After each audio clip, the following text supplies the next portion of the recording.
Hey everybody, good evening. It has been a long time since I've done an update on here. Once again, I'm finding that there's not a ton of time in the day, and I'm finding that there are just, don't take this wrong, other things that are tending to take a bit more higher priority than updating this video blog. So there's those kind of things going on. I just wanted to kind of get everybody updated as to what's going on and how things are going. It's going well. I mean, we're 3 weeks in now. The 4th week starts tomorrow. So far, this is the point where the long runs begin to ramp up, and what they'll do is they'll add, I think it's like 6 minutes worth of run each week up into the point of the marathon, or the half marathon. So today was the first day that it kind of jumped up just a little bit higher, and it went from like a 60-minute, just hour-long run up to a 66-minute run, which really wasn't that bad. I had a really decent run this morning. We went down for this Sabbath down in Medford. We were in Roseburg and then Medford, and we stayed with some of the brethren there in Medford last night so that we didn't have to try to drive down and drive back. Well, I got up this morning about 5:30 and just kind of hit the road and ran wherever I could find myself going. We ended up on Blackwell Road, for any of you who are familiar with Medford. Ended up on Blackwell Road going up this big old hill, and shot this beautiful picture this morning. It was really, I mean, the camera didn't do it justice, but Mount McLaughlin was in the background. The sun was just coming up and just cast right on the, just beautiful. Actually, I had to stop for a second and take a picture. I don't normally do that, but I had to stop and shoot a shot, and it, again, didn't capture the beauty of it entirely, but that's okay. I've got that up here, so that's all that really matters. But you know, the interesting thing about this program, this half marathon trainer, is it's like any other program. If you follow it, it works. If you don't follow it, well, it doesn't work. And so what I'm finding is my body's adapting to it just fine. I'm having a little bit of right knee issues, but no pain, nothing like that. It's just kind of an occasional, if I turn funny or I, step down wrong or something, I'll notice that it feels a little bit, gives a little bit of a twinge on the front side. But other than that, I can run on it fine. I can walk on it fine. Everything else is good. It's just kind of, I think, going to take a little bit of time to heal up some. But yeah, everything else has been going well. This morning's run in particular felt great. All last week, the last 2 runs last week felt awesome. So I'm feeling like I'm getting stronger, and I'm feeling like my body's really adjusting to it like it should, I guess. Part of that probably is the additional cardio that I'm doing in the evening. So here would be my suggestion. If you are going to go through and do this, and if you're thinking about it and you're kind of like, boy, I'd like to give that a shot, absolutely do it, but you're going to need to do things in addition to your trainer. You're not just necessarily going to be able to go out and run the trainer runs and go from there. What I'm finding is I'm really convinced that additional cardio in the evenings is making all the difference in the world. I feel like my lungs are able to breathe a lot better, and I'm punishing myself on that elliptical. So I'm getting a lot of lung cardio and a lot of leg strength out of that thing. And you can adjust, obviously you can go through and adjust the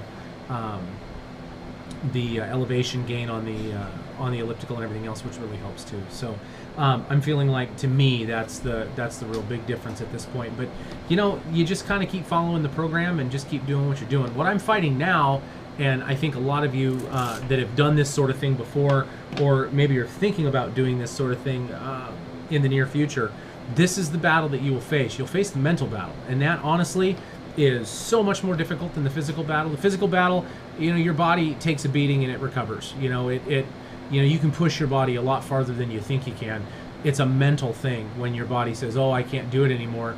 It's not usually telling you the truth. Usually that's your brain telling you to stop running.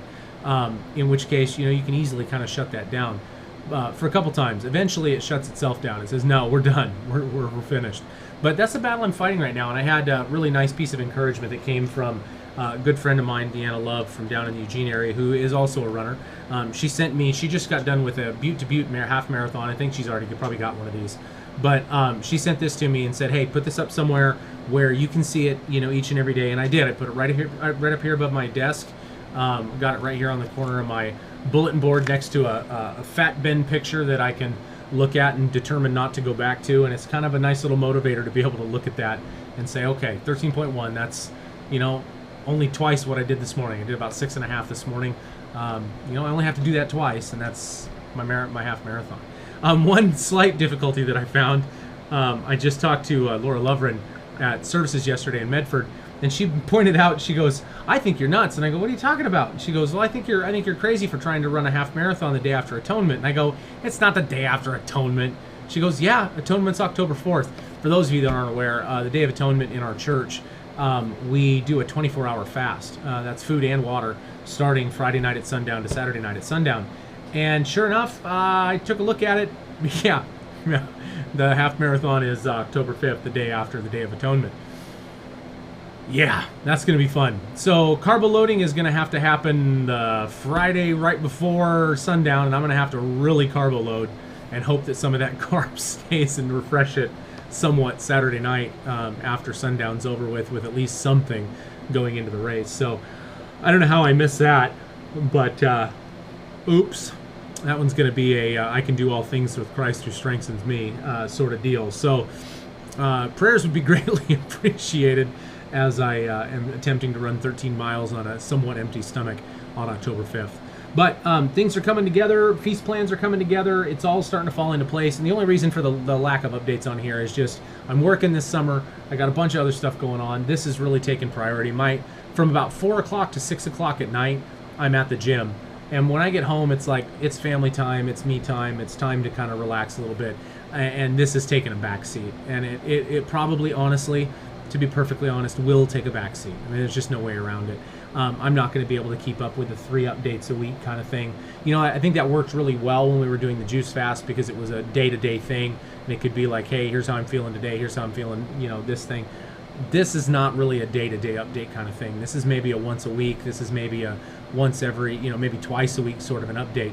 But after a while, it's just the same thing over and over and over. So anyway, one thing I do want to give you guys, though, is I'm going to show you sometime later this week. Shannon came across a really, really good recipe for coconut chocolate chip macaroons. They're like 127 calories a piece. They're delicious. Not a single bit of added sugar other than what's in the chocolate chips. So if you can find some low sugar or maybe even not the semi-sweet type chocolate chips, you can make a really good, and they're delicious. They taste like the little macaroons you can get at the store. They're super, super good. But we'll share the recipe with you and maybe walk you through how to put those together maybe on one of the videos here in the next little bit. Because one of the things that, part of this process of this half marathon is, you know, you got to feed the engine properly. And I'm not saying that coconut chocolate chip cookies are the way to feed the engine properly necessarily, but they are a nice addition to an otherwise less pizzazzy kind of diet as the day goes on. But anyway, other than that, things are going well. All is good. We'll just kind of keep plugging away on this thing and get ourselves to the point where you know, this is pretty easy. I was very encouraged this morning by being able to do that 6.5 miles, and honestly, it really wasn't that bad. I mean, I ran at a pretty slow pace. I did that in about an hour, so I probably ran it, I don't know, maybe an 11:5 pace. But it was nice. It was very, very nice to get out and do that, and it was just really neat to have that set up. So anyway, I'm going to cut this short and get finished up here. Have a wonderful day. If you are out doing something, you know, get yourself out there, really work hard, you know, push yourself, and make some changes that you need to make in your life. If you need to make those changes, if not, then you know, nice work.